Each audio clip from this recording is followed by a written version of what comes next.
26वां अध्याय। कार्तिक मास महात्म्य 26वां अध्याय। सूत जी कहने लगे, हे ऋषि मुनियों, भगीरथ के वंश में सौरदास नामक राजा के पुत्र का नाम मित्रसत्य था, जो गुरु वशिष्ठ के शाप से राक्षस हो गया था। गंगा जल के प्रभाव से उसने भी परम पद प्राप्त किया। तब ऋषियों ने पूछा, हे सूत जी, गुरु वशिष्ठ जी ने मित्रसेन की किस कारण से शाप दिया? कृपा करके यह कथा विस्तार पूर्वक सुनाइए। सूत जी बोले, हे ऋषियों, एक समय अत्यंत धर्म राजा मित्रसेन अपने कुछ साथियों सहित शिकार खेलने के लिए वन में गया, जहाँ पर उसने अनेक मृगों का शिकार किया। फिर भूख और प्यास से दुखित हो नदी के तट पर आया। राजा रात्रि भर वहां पर रहा और प्रातःकाल होते ही शिकार की खोज में पुनः चल पड़ा। कुछ दूर जाकर राजा ने देखा कि पर्वत की कंदरा में एक व्याघ्र और व्याघ्री मैथुन कर रहे हैं।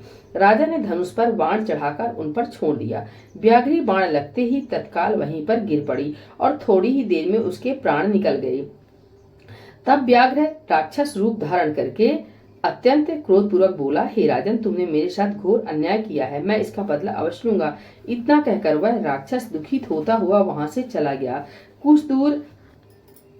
कुछ वर्ष पश्चात राजा मित्रसेन ने अश्वमेध यज्ञ किया, जिसमें अनेक ऋषि मुनि बुलाए गए। गुरु वशिष्ठ ने ब्रह्मा विष्णु आदि देवताओं को विधिपूर्वक हवि देकर यज्ञ समाप्त किया और फिर स्नान करने के लिए नदी के तट पर चले गए। गुरु वशिष्ठ जी के यज्ञ मंडप से जाते ही वह राक्षस, जिसकी स्त्री व्याघ्री को राजा ने वन में मार दिया था, बदला लेने के लिए यज्ञ स्थल पर आया। वह गुरु वशिष्ठ का रूप धारण करके राजा से कहने लगा, हे राजन, हम मांस खाएंगे, अतः हमारे लिए मांस बनवाओ, हम स्नान करके अभी आते हैं। इतना कहकर वह वहां से चला गया और रसोइये का रूप धारण कर मनुष्य का मांस पकाकर रख दिया। जब वास्तविक गुरु वशिष्ठ जी स्नान करके वापिस आए तो राजा ने सोने के थाल में सजा हुआ मांस मिश्रित भोजन उनके आगे परोस दिया। गुरुजी ने ज्ञान दृष्टि से जान लिया कि भोजन मनुष्य के मांस से बना है। वशिष्ठ जी ने क्रोधित होकर राजा को श्राप दिया, हे राजन, तुमने हमको मांस मिश्रित राक्षसों के खाने योग्य भोजन दिया है, इसलिए तुम राक्षस हो जाओ। वशिष्ठ जी का श्राप सुनकर राजा ने विनय पूर्वक कहा, हे गुरुदेव, आपकी आज्ञा से ही ऐसा भोजन बनवाया गया है। राजा की यह बात सुनकर गुरु वशिष्ठ जी ने ध्यान धरकर देखा और राक्षस द्वारा छले जाने का संपूर्ण वृतांत राजा को बताया। तब राजा भी निरपराध श्राप दिए जाने के कारण अंजलि में जल लेकर उन्हें श्राप देने को उद्धत हुआ। ठीक उसी समय उसकी रानी दमयंती आकर कहने लगी, आप क्षत्रिय हैं, अतएव क्रोध का परित्याग करें और जो आपके भाग्य में लिखा था उसे भोगिए।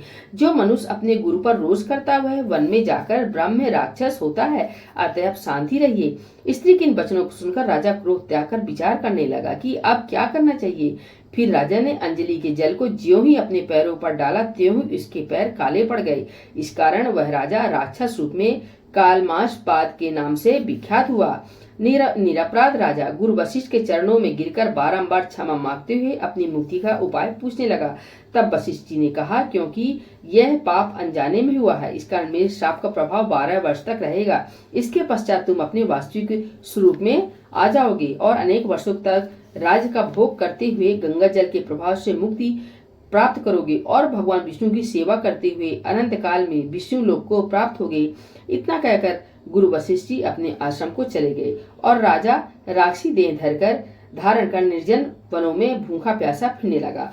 कई वर्ष तक अनेक कष्ट सहने के बाद वह राक्षस नर्मदा नदी के तट पर आया और वहां भी पशु पक्षी मनुष्य तथा सर्प आदि खाकर विचरण करने लगा। वहां घूमते हुए उसने एक दिन नर्मदा नदी के तट पर एक मुनि को अपने स्त्री के साथ रमण करते हुए देखा।